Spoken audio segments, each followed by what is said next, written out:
chapters from 11th, 10th, 12th for chemistry. So today we'll be starting with a very basic topic, which is some basic concepts of chemistry. When we start, when we are starting with the very basic of science of chemistry, you will find a few lectures to be very basic, and you will find that you have already learned them. But then trust me, every chapter that you learn or every topic that you learn will have something new for you that you might have not heard of. Okay, so these are the topics that I will be covering today. So let's start with the very basic question: what is the importance of chemistry? To answer the question, why do we learn chemistry? Okay, if we think of this question, the only answer that we can give is in the terms of applications in various fields. How applications? Consider applications in the field of agriculture. Now, agriculture, we make pesticides, insecticides. So definitely that comes from the knowledge of chemistry. Then look at the chemistry of pharmaceuticals, which means making of drugs. So, there are two important drugs. The names are Taxol and cisplatin. Now, what is the importance of these drugs? This is used in the treatment of cancer. This is a very important name. This is generally asked in entrance exams. So, please remember, these two are the drugs which are used in the treatment of cancer. Now, there is one more, azithromycin. So, this is used for the treatment of AIDS. Okay, these are two important names in the field of pharma. This generally is asked in entrance exam, so you should remember these names. Okay, now let's go on to from agriculture and from pharma into other field, which is in the extraction of metals. Now, even if you, how do we extract metals? We have ores of metals from where we extract by maybe reducing, by many methods. So, how do we get that knowledge of extracting metals from those ores? Is from chemistry. So, look at any field, you can find numerous applications of chemistry. So therefore, learning chemistry is very important. Okay. Now the next topic, a very important topic, is precision and accuracy. Now, actually these two terms are wrongly understood, and they are understood as one and the same, but they are not the same. Okay. Let's understand what is precision first. Now, what is the definition of precision? Precision means the closeness of a set of values to each other. How close the values are, we can say the more close the values are, the more precise that would be. Now, for an example, let's consider the values as 5.1. In some experiment, a student has reported these values. So, it are 5.1, 5 and 4.9. Now, if you look, these values are pretty close to each other. If I plot, so this would be 5, this would be 4.9. and this would be 5.1. They are very close to each other. So if the values are very close to each other, they are called to be very precise. Okay. Now, Now the next definition is accuracy. What does accuracy mean? Accuracy means the closeness of a set of values to the true value. Now, what I was comparing here, I was comparing between the values and the reported values amongst each other. I didn't have any true value. What the true value should be, I don't know. But here I should have a true value, and then I have to compare every value with the true value. For example, if I know that the true value is 4.0 and a student has reported a value as 3.9, he has done the experiment 3 times, so it is 3.9, 3.8 and 4.1. So these are the value that the student has reported. Now if I see, this is my true value. Now I have to compare every value with this value. Say for 3.9. 3.9 is close to 4, so this is accurate. How? The difference between these two is 0.1. Okay, so this is an accurate value. 3.8, if we compare the difference between 3.8 and 4, it is 0.2, and we can also say that this value is also accurate. But comparing between these two values, which is more accurate? 3.9 would be more accurate because it is more close. How can we understand it is more close? From the difference. Now 4.1 and 4, the difference is 0.1. Okay, we can take the difference anyway, 4 minus 3.9 or 4.1 minus 4. So we need a positive quantity. Okay, so we can see 3.9 and 4.1 are accurate, more accurate values. Even the 3.8 is also accurate, but these are more accurate. Okay, so for accuracy I will need a true value, but resistance I do not need a true value. But then now there are two statements which I would be making. The statements are all precise values may not be accurate, and the second statement is all accurate values are bound to be precise. Now what does these statements mean? I will give you an example first. So let's take an example for precision.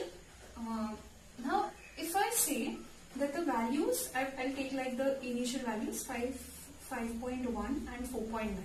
Now these are the values. These are the values that are reported. Okay. Now these values are very close to each other. This value is, these two are close, these two are close, and these two are also close. So I can say that these are precise. Now if I say that the true value is 6. Okay. But the student has reported these three values. Now these three values amongst itself are close and they are precise. But if I compare it with the true value, they are not actually very accurate. If you see the difference between 5.0 and let's say this the true value 6.0, the difference is 1.0. Okay, so in this case the value is very far from the true value. Now when do we compare something with the true value? When we have to check its accuracy. Now this value in that sense is not accurate. Even 5.1 and 4.9 for that case are not accurate values. Okay, they are precise amongst themselves. They are very close to each other, but they are not accurate. Okay, so the first statement says all precise values may not be accurate. This is definitely true. They are precise, but they are not accurate. Okay, they can also be accurate.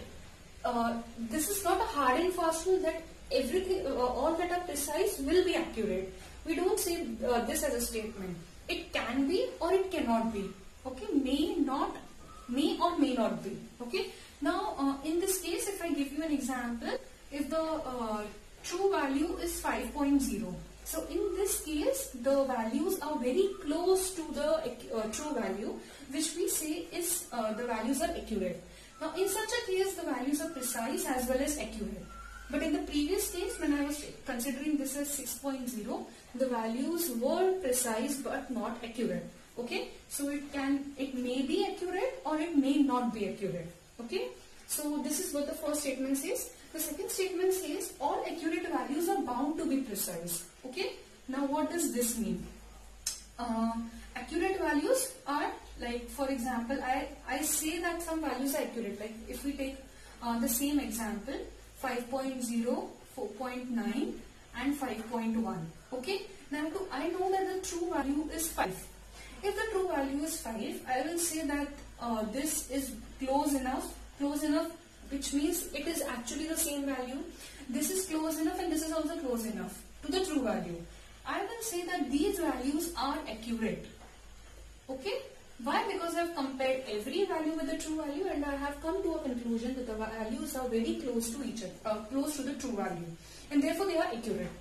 Okay, so for example, if the values are 5.0, 4.9 and 5.1, but in this case the true value is 6. Okay, so if I compare each value with the true value, none of the values is accurate. 5.0 and 6.0, what is the difference? Difference of 1, which is a very large difference, and therefore this is not accurate. Similarly with 4.9 and 5.1.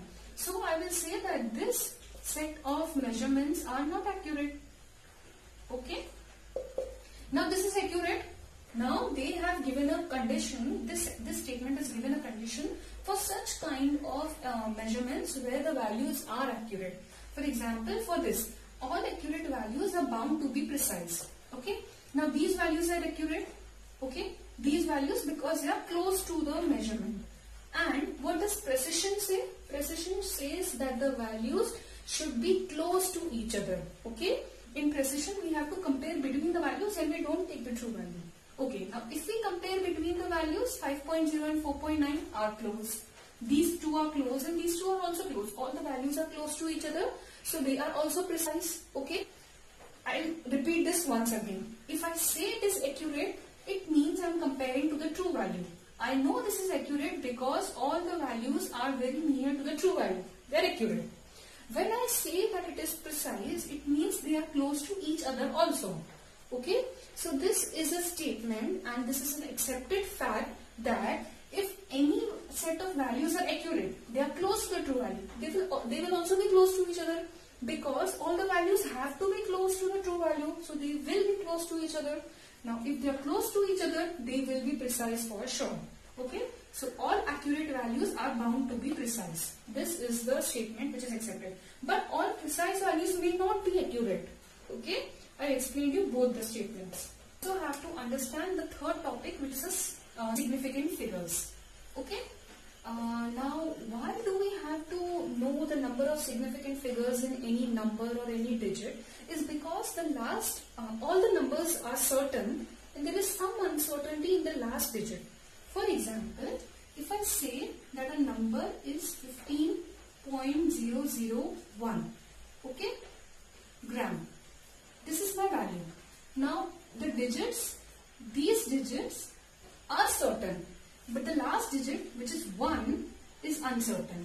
Okay, the last digit has some uncertainty, which means that it is not very accurately equal to 1.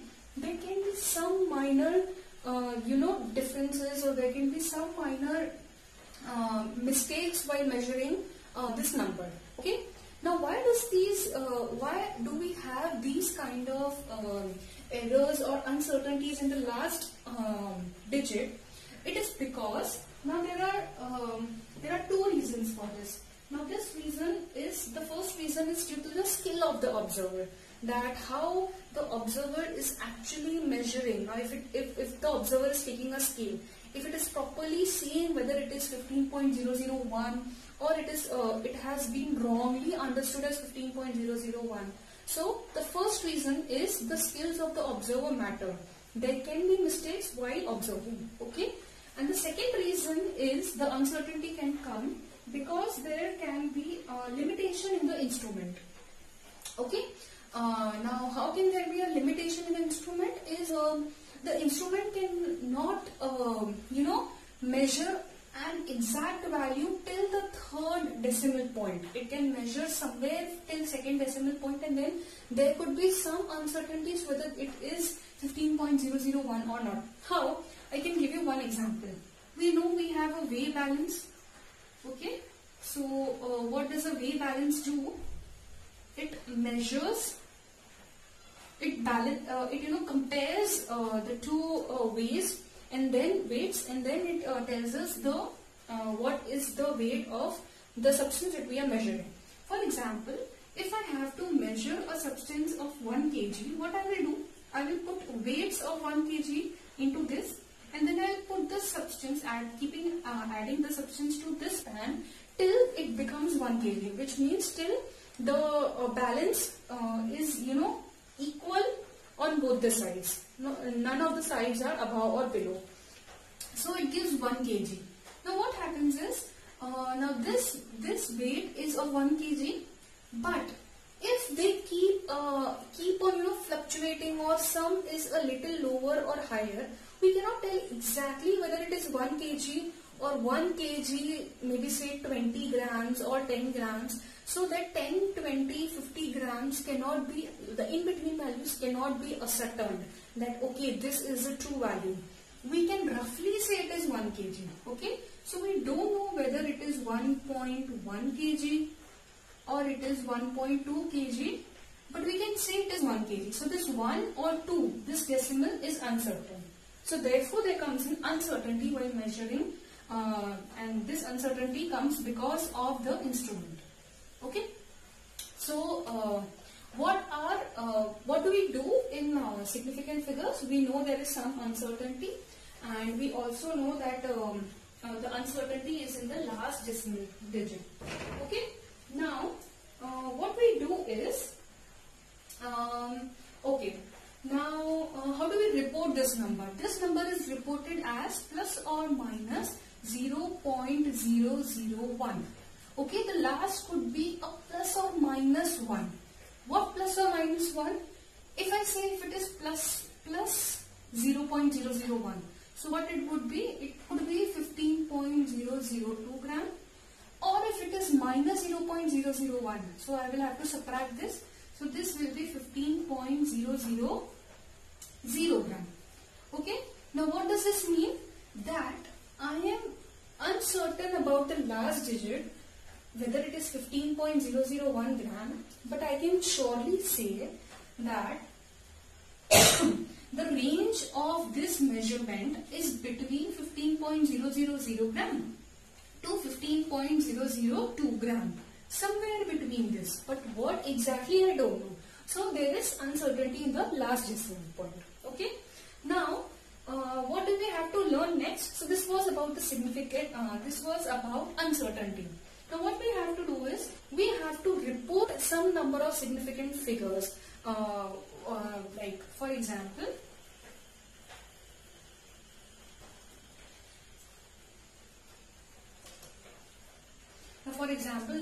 the same question, 15.001 gram. How many number of significant digits does this have? So 1 is a digit, 0 is a digit. So how many significant number of digits does this have? So this has 1, 2, 3, 4, 5 digits. So this has 5 significant digits. Now there are rules to find out the number of significant figures. So we'll be learning that first. Okay. So what are the rules? The first rule says that all non-zero digits are significant. For example, a number is 3600. So this number, all the the first rule actually says all the non-zero digits are significant. Okay, so I have to take non-zero digits. For example, 4, 6, 2, 8. Now this digit has no zeros in it, all are non-zero, and all these are significant. So how many significant figures does this have? So significant figures would be 4 in these. Okay, this is the first rule. What does the second, now there are total 8 rules in all. Now what does the second rule say? The second rule says the zeros to the left or to the right of the decimal point are significant. What does this mean? For example, if it is 3.10, okay, now this is a decimal and there is a 0 to the right of the decimal, so this 0 is significant. If this is significant, how many significant figures does this have? This has 3 significant figures. Okay, what is the third rule? If I have spoke about the 0 in the right of the decimal, then what would be the next rule? The zeros to the left of the decimal. Now if I consider the zeros to the left of the decimal number, they are insignificant. How? If I take a number as 0.09, now this 0 and this 0 is insignificant. They do not signify, because I can write this in another terms also. I will explain you that how we scientifically write that. But understand, to the right it is significant, to the left it is insignificant. So how many significant figures does this have? Does this have? Only 1. Okay. Now what is the next rule? The rule says the zeros between 2 non-zero digits are also significant. Okay. Now let's take an example for this. For example, if it is 4.008, okay, if this is the number. Now the zeros are in between the non-zero digits. So any zeros between two non-zero numbers will be significant. Okay. So how many significant figures does this have? 1, 2, 3, 4 in all. Okay. So there are 4 significant digits. Now what is the next rule? The next rule says that the next rule says the zero at how do I put this? Okay, the zeros at the beginning of a number are not significant. For example, what I am saying at the beginning of a number. Now the number begins with 0.62. So this 0 is insignificant. If the number would be just 72, but then it is written with a 0 here. So this 0 does not matter. So how many significant number does this have? 2. And how many significant number this has is also 2. Okay. Now what is the next rule? The next rule says is that now there are 2 rules for addition and subtraction. There is 1 rule, and for multiplication and division there is 1 rule. Okay. So first I will be discussing about addition and subtraction. Now what does this rule say? It says, first I will do this with an example. See, for example, if I say, if it is 4.1 plus 3.18 plus 7.224. Okay? Now this is the subtraction that I have to do. How many significant numbers does this have? This has 2 significant numbers. I am writing in brackets. How many significant numbers does this have? It has 3, and this has 4. Right? Now what does this say? Addition and subtraction rule. It says that the number of significant figures can be decided by the number of figures after the decimal for the least significant number.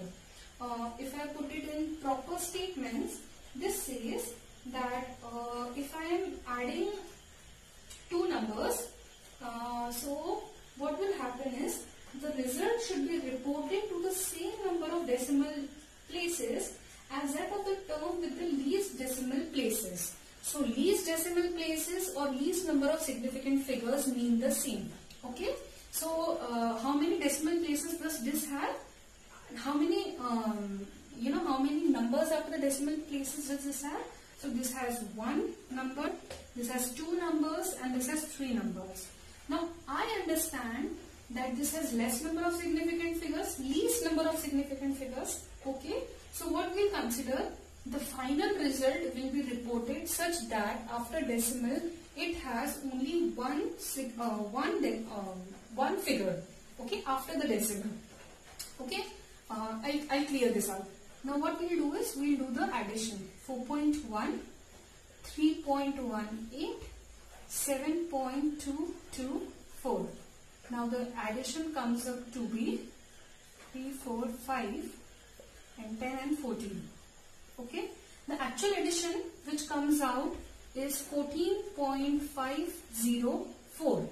But what I said, we can report till that till the number of decimal places equal to the number of decimal places which have the least number of decimal places. This has least number, so this the value would be reported similar to this value. Okay. How? This has actually 3 figures after the decimal places, or 3 digits after the decimal places. But no, what we want is we want 1. So what we'll do is we'll be rounding off this number. Now there are rules to round off any number. Now if I round off this number, what I'll have to do is I'll have to go stepwise. How? Now I will have to eliminate one digit at a time. Now the rightmost digit if I eliminate 4 will not affect 0, because what can affect any number previous to the last number is when the last number is greater than 5, 6, 7, 8, 9. Only then this number will be increased by 1. But in case of 4, this will not happen. So 0 will remain as it is, and I will just eliminate 4 by itself. Okay. Now the next number is 0. 0 will also not make any difference to 5, because what I am doing is I have to round off only till one decimal place, and therefore I will also have to eliminate the second digit of the decimal place after the decimal place. So 0 will also be eliminated. It will not affect the previous decimal. Now there are next two rules. One rule is for addition and subtraction, and the other rule is for multiplication and division. First we learn the rule of addition and subtraction. Now I will tell you the rule what it says in terms of words. It says that in the addition and subtraction, the result should be reported to the same number of decimal places as that of the term with the least decimal places. So the result and the term are compared. Now what they are saying, there should be same decimal places, whose decimal places should be same of the result and of the least, right, of the result and of the number with the least decimal places. Or I can say, rather than saying the number, I can say the term. So it should be term with least decimal places. Am I right? Maybe this might not be making sense now. I'll explain this you with this an example.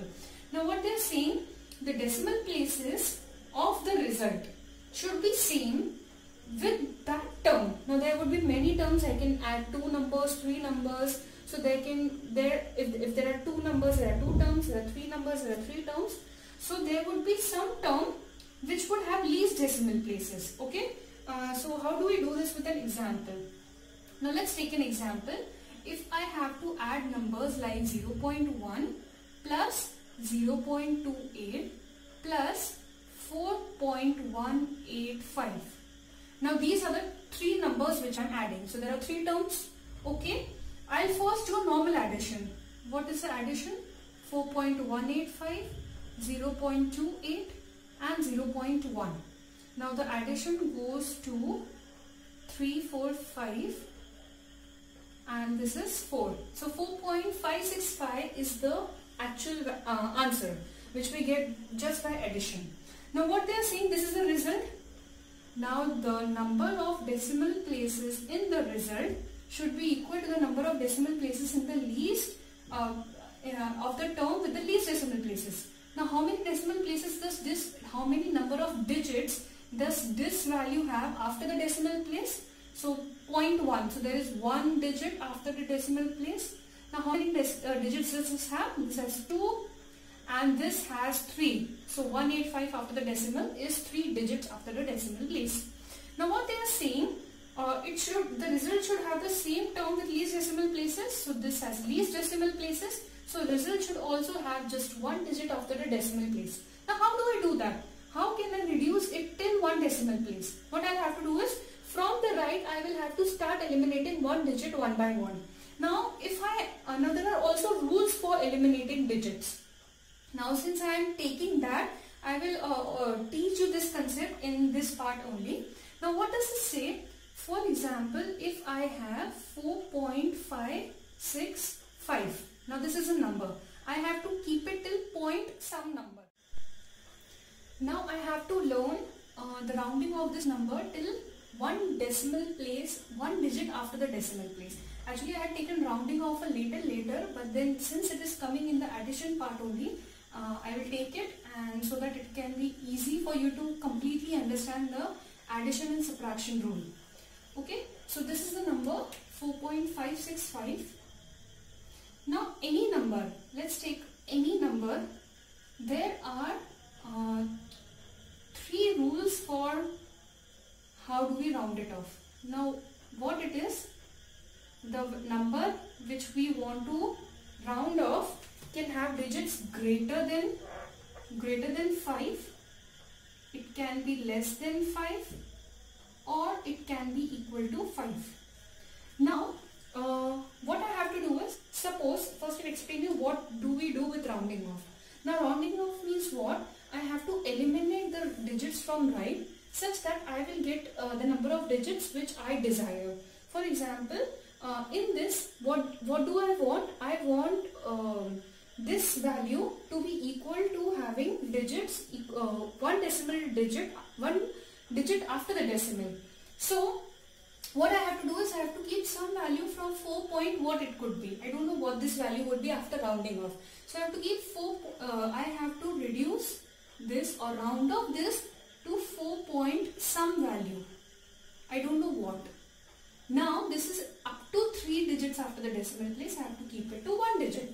So this is why we do rounding off, and what we do is from the rightmost we keep eliminating one number and see what that number's effect would be on the previous number. Okay, so that number which we are going to eliminate, that number has these 3 types. The number which we would be eliminating could be greater than, less than 5 or equal to 5. Now if it is greater than 5, what will happen with the previous number? The previous number will increase by 1 unit. Okay, if it is greater than 5, what it can be? 6